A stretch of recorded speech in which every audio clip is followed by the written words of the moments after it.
जैसा अंग्रेजों ने अत्याचार किया, उससे ज्यादा अत्याचार इस सपा सरकार ने किया था उस समय जी।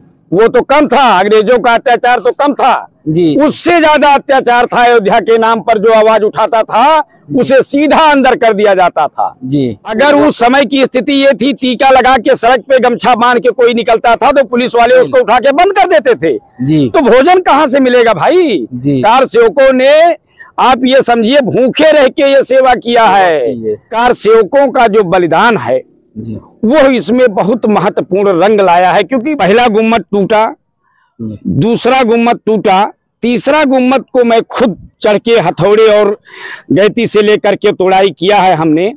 और उस समय हमने ये देखा था कि जितने कार सेवक थे उनके अंदर इतनी उमंग थी कि कहां से ताकत आ गई है मैं खुद भी नहीं समझ पा रहा था जिस समय पे गुम्मद टूटा था, क्योंकि पब्लिक इतना थी वहां पे कहीं भी सरकार को एक मलबा नहीं मिला है। कार सेवक सब मुट्ठी में लेकर के चले गए, सारा मलबा हाथ से ही चला गया, पता नहीं चला कहाँ पे क्या हो गया। ये पुल आप देख रहे हैं जी, सामने जी, रक्त रंजित इतिहास है इसका जी, जी। इसमें धाराएं खून की निकली थी, जो सरयू नदी लाल हो गई थी, गोलियां जब चली थी जी। यह दिन हम लोग कभी भूल नहीं सकते हैं। कोई ऐसी गली नहीं बची थी, राम भक्तों का सैलाब चारों तरफ से उमड़ा था। सरयू नदी हमारे आस्था का प्रतीक है, हमारे सनातन संस्कृति की पहचान है, लेकिन तमाम ऐसी यादों की गवाह भी है सरयू नदी, जो अपने हम सब के जेहन में वो यादें हैं। और उन सब यादों को सरयू नदी के किनारे अगर आते हैं तो वो यादें ताज़ा हो जाती हैं, वो संस्मरण ताज़ा हो जाता है। जब 90 में कार सेवा के समय चली थी गोलियां, जब 92 में विवादित ढांचे को ध्वस्त कर दिया गया था। अयोध्या के बहुत सारे ऐसे लोग हैं जिनके अंदर वो यादें समाई हुई हैं, जिन्होंने छीनी हथौड़े लेकर गुम्मद को तोड़ा था, यानी विवादित ढांचे को ढहाने का काम किया था, जिन्होंने अपने बाहुबल से, अपनी भुजाओं से उस विवादित ढांचे को ढहा दिया था। ऐसे ही आज एक कार सेवक हमारे साथ में है जिनका नाम है कमलेश दुबे, जिन्होंने छीनी हथौड़ी लेकर विवादित ढांचे को ढहा दिया था जी। सरयू नदी के किनारे आते ही याद आ जाता होगा कि सरयू नदी का जल भी रक्त से लाल हुआ है, खून से लाल हुआ है जी। जय श्री राम। जय श्री राम।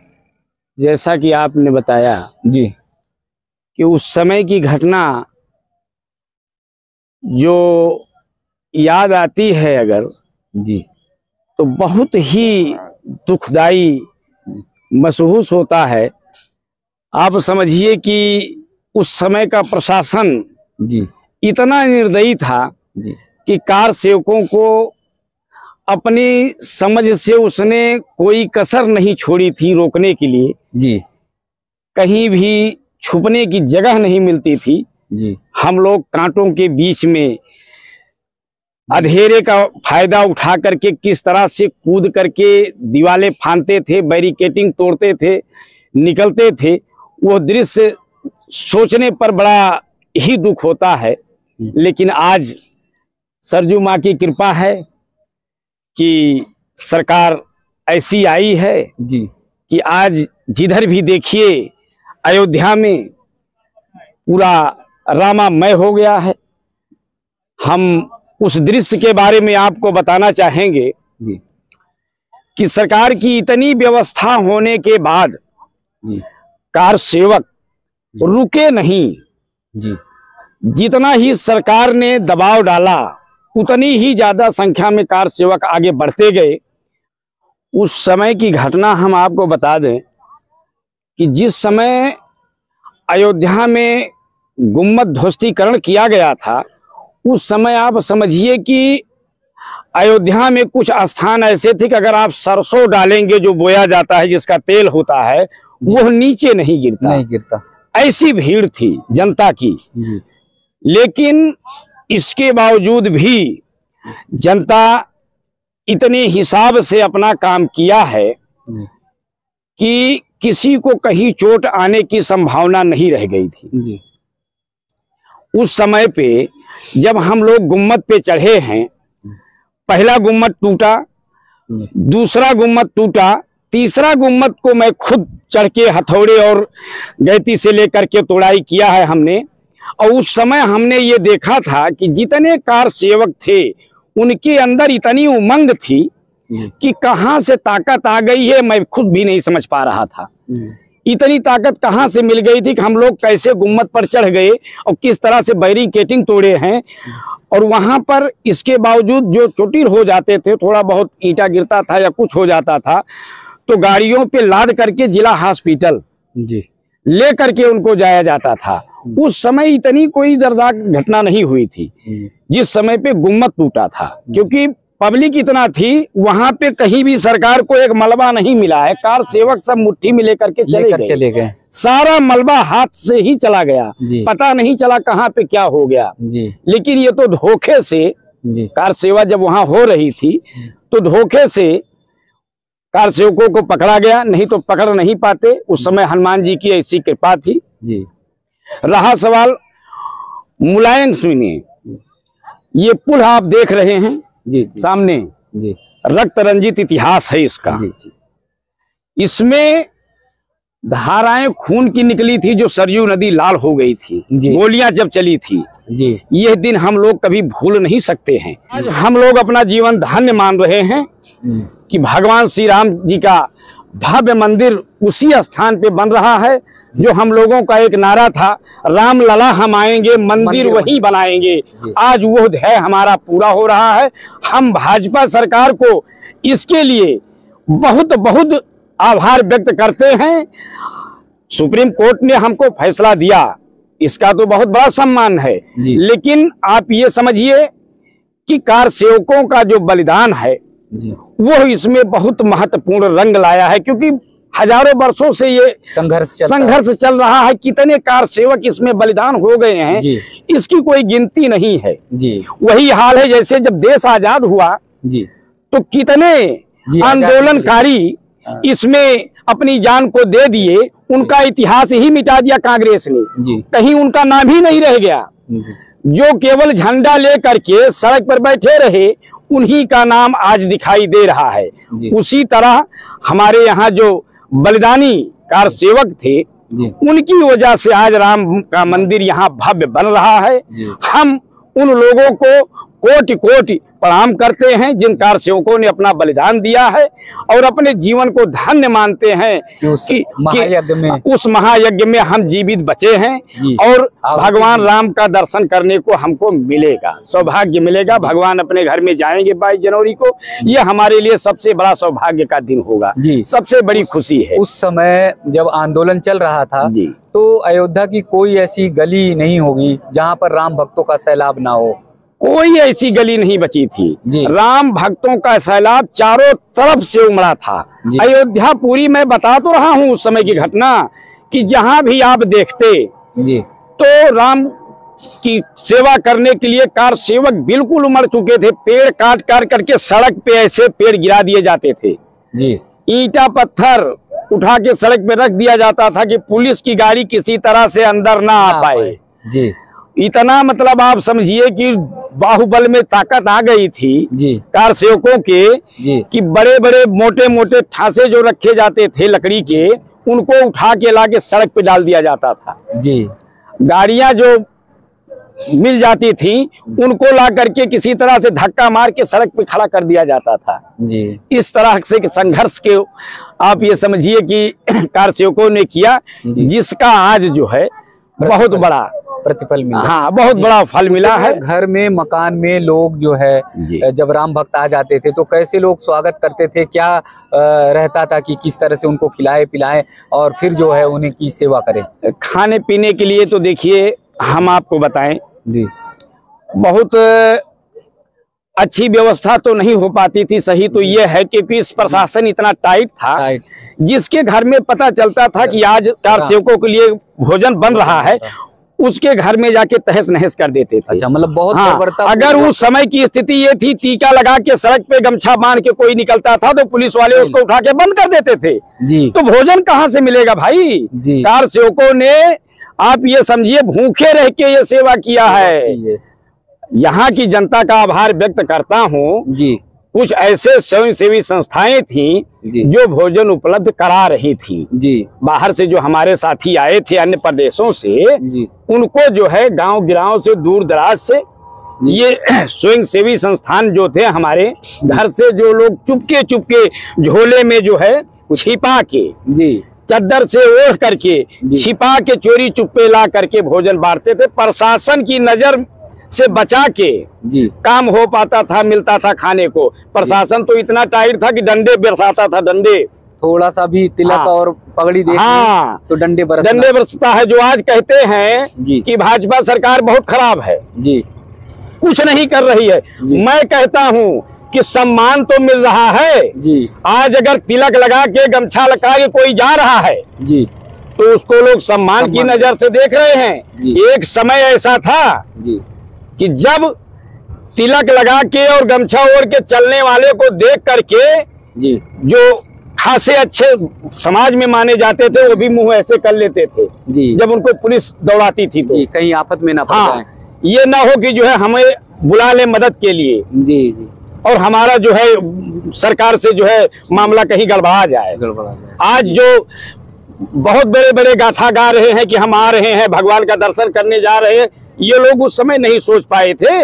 अयोध्या का नाम लेने पे डरते थे। कोई नेता मंत्री अयोध्या का नाम कभी नहीं लेता था। विधानसभा में अगर किसी ने शब्द उठा दिया तो 10 लोग उसके विरोध में बोलना शुरू कर देते थे। जी, बहुत सारे तो लोगों ने ऐसा कह दिया कि अयोध्या पे शौचालय बना दिया जाए। अरे भाई, नेताओं का तो बिल्कुल बता तो रहे हैं कि ये क्या बोल जाए, कोई इनका वही नहीं था उस समय पे। जी जी, आज उसी में से जो बोलते थे उल्टा, आज वही आकर के यहाँ टीका लगवा रहे हैं और मत्था टेक रहे हैं हनुमानगढ़ी पे, हमारे हनुमान जी के सामने जी। और उस समय पे पता रहता था तो पता मुंह छुपा करके किनारे निकल जाते थे। राम और अयोध्या का नाम भी लेना चाहते। राम अयोध्या का नाम तो दूर छोड़ दीजिए, अगर कोई लेता था तो ये अपना मुंह इधर कर लेते थे जी, उनको देखना ही नहीं चाहते थे जी। कहते अगर भाई दबे आप हो साथ में जी, और ये बता दिया जाए कि भाई यहाँ 4 कार सेवक पकड़े गए हैं जी, थोड़ा सा मदद कर दीजिए, आपकी प्रशासन में पकड़ है, इनको छोड़ दें जी, तो उस समय कहते भैया हम तो कुछ जानते नहीं, हमें मत ले चलिए, हमें मत परेशान करिए, नहीं तो कल को पुलिस हमको भी उठा के अंदर डाल देगी जी।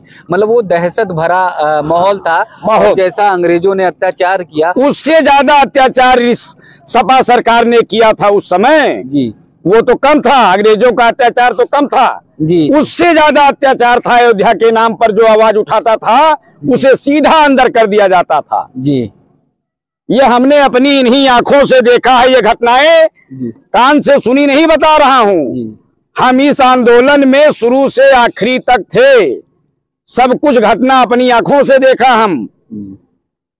अब आपके चैनल के द्वारा अगर ये न्यूज जाएगी तो लोग ये चेहरा देख करके अब भी पहचान सकते हैं कि मैं वही पत्र विक्रेता हूँ जो सैकड़ों की संख्या लेकर के शहादतगंज से अयोध्या कूच किया था हमने।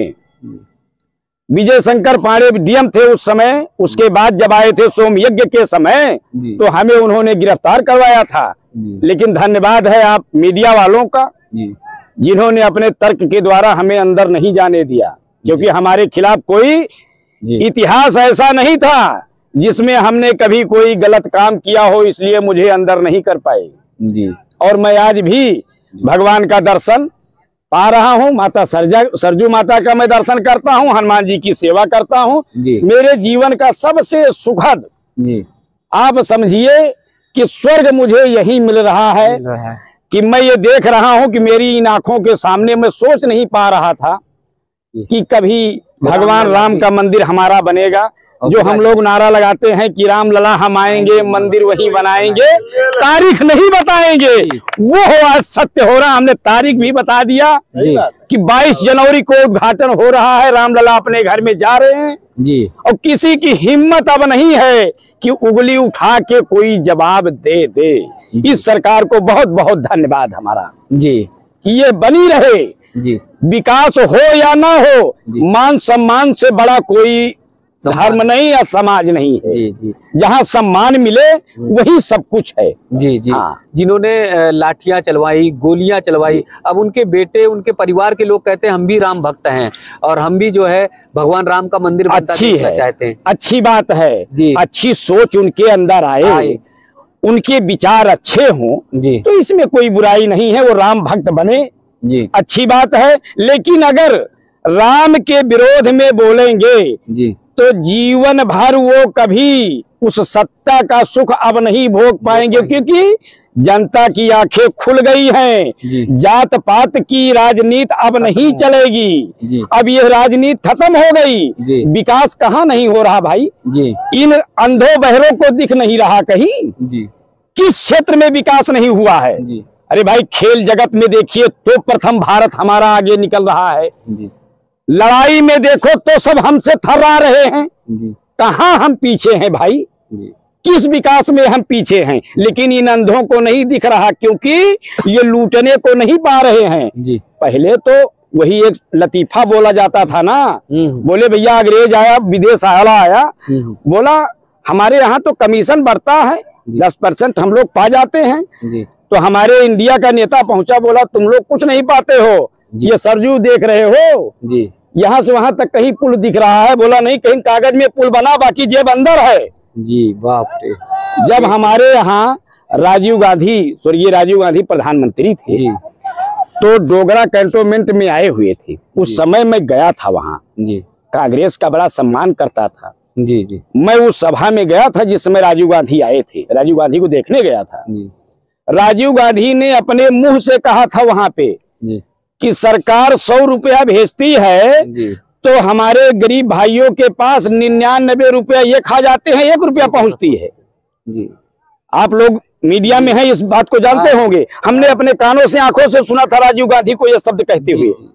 लेकिन आज वही कांग्रेस कहती है कि विकास नहीं हो रहा है। जी हम कहते हैं नरेंद्र मोदी किसानों को सम्मान निधि 2000 रुपया भेजते हैं, जी तो खाते में वो 2000 रुपया खट से आ जाती है, जी 1 रुपया भी इधर उधर नहीं जाता है। जी 6000 साल का मिलता है, जी वो पूरा किसानों को मिल रहा है। कहाँ दलाली हो रही, जी कहाँ दिक्कत हो रही है। जी 99 रुपए में, 100 रुपए में 1 रुपया मिलता था, जी अब 6000 में 6000 मिल रहा है। जी अब जो राम के भक्त बनना चाह रहे हैं और जो कह रहे हैं कि हम राम मंदिर के विरोध में नहीं है, हाँ। वो छाती पीट के क्यों नहीं कहते कि हम मथुरा का मंदिर बनवाएंगे और मथुरा का श्रेय हम लेंगे? अरे भाई ऐसा कैसे कह देंगे, जी ऐसा वो कह देंगे तो अपनी रोटी राजनीति की कहाँ सेक पाएंगे। जी अभी तो उनको ये जी करे क्या विवश हैं अब वो। जी जी जनता का जन सैलाब देख रहे हैं हमारी जन्मभूमि की तरफ, तो उसी हाँ में हाँ मिलाए हैं। जी मथुरा की तरफ कैसे बोलेंगे, जी उसको बोल देंगे तो उनकी जो बची खुची राजनीति है वो खत्म नहीं हो जाएगी, तुष्टीकरण की राजनीति चली नहीं जाएगी।